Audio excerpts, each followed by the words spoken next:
कर्जत तालुक्याच्या दुर्गम भागात असलेल्या पाथरज आदिवासी आश्रम शाळेतील मुलांकडून अग्निशमन सिलेंडर फुटला। या कारणावरून प्रभारी मुख्याध्यापकांनी विद्यार्थ्याला छडीने मारले। या मारहाणीत मुलाच्या हातावर बळ उठलेत। ही घटना समजताच आदिवासी संघटनेचे कार्यकर्ते आश्रम शाळेत येऊन घडल्या प्रकाराची माहिती घेतली। पाथरज आदिवासी आश्रम शाळेतील 12वीच्या काही विद्यार्थ्यांनी अग्निशमन सिलेंडर बाथरूममध्ये नेऊन फोडले। हे आश्रम शाळेचे प्रभारी मुख्याध्यापक अजित बनसोडे यांना समजले।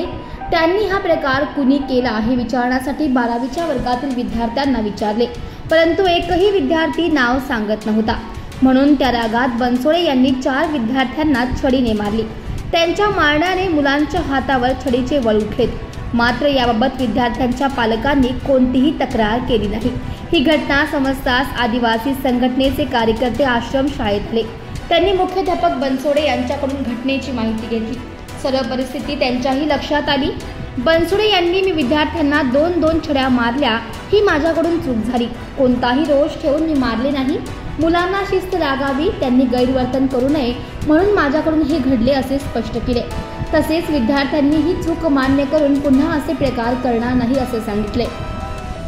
गेल्या वर्षी सुद्धा जुलै महिन्यातच त्यावेळच्या 12वीच्या विद्यार्थ्यांनी अग्निशमन सिलेंडर आपटून फोडला होता आणि यावर्षी सुद्धा तोच प्रकार यावेळच्या 12वीच्या विद्यार्थ्यांनी केलाय।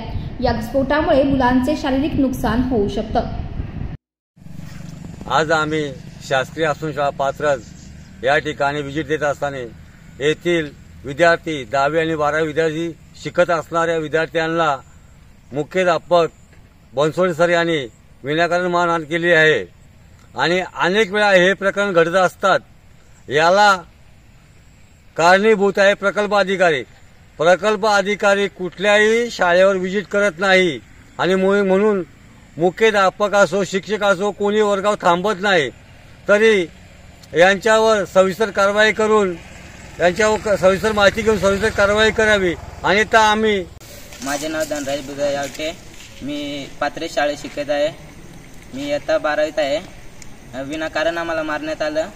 त्याचं कारण म्हणजे सिलेंडर कोणी फोडलेलं त्याचं नाव आमच्यावर आलं, म्हणून तो कोणी फोडला ते आमच्यावर आलं। आम्हाला मारहाण करण्यात आली आमची चुकी नसल्यास।